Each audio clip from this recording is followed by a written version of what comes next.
Iran saying it is planning a complex response to Israel's punishing airstrike on October 26. That's according to a Wall Street Journal report citing comments made to Arab diplomats. Iran's supreme leader saying Saturday in his speech that there would be a tooth-breaking response. Western officials have said they believe officials in Iran are debating how and whether Iran should respond, including whether an attack should come directly or from proxies.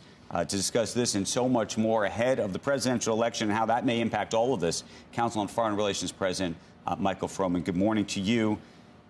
Were you surprised, first of all, that when Israel retaliated, and let's be very clear that it was a retaliation, that they didn't go after oil and they didn't go after nuclear? Now here we are having a new conversation about the retaliation of the retaliation, Michael.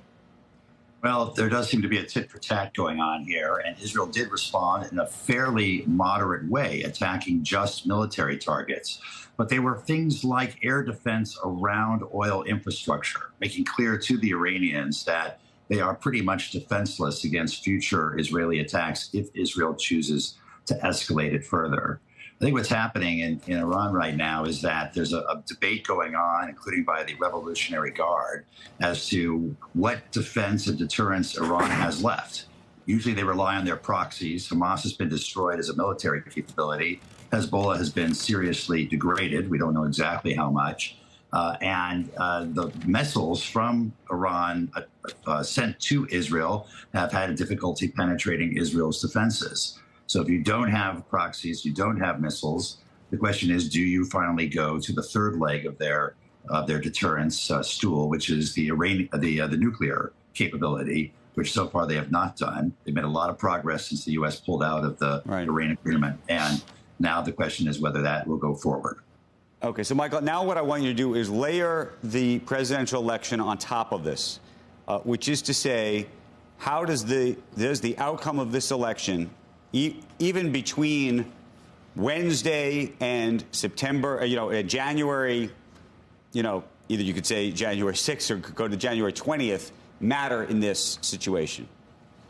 I think both camps are going to be very firm in terms of supporting Israel's security and sending strong messages to Iran. Right now, the Biden-Harris administration has deployed significant military assets to the region in support of Israel's defense. They've announced more deployments over the weekend. Obviously, former President Trump has also rhetorically made very strong comments in support of Israel and against Iran. So I don't expect a major change in the approach from one administration to the other. U.S. interests lie in supporting Israel's defense and in ultimately preventing Iran from stirring up further. But does it change, for example, if Israel were to attack almost in advance of Iran doing anything? Would that matter? Well, it doesn't matter, I think, who the U.S. administration is, because Israel will make that decision on their own, and they will decide whether to preempt a potential Iranian strike based on their own security guarantees. We've seen that Israel does, well, they listen to the U.S. And take its advice, and I think in this last round of retaliation, heeded to that advice. They ultimately will make their own decision about what's in their best interest from a security point of view. Do you have a view about, I mean, we keep looking at the oil markets, and obviously the price of oil has gone back up a little bit, not hugely so, but even this morning up 3%. Does that make sense to you?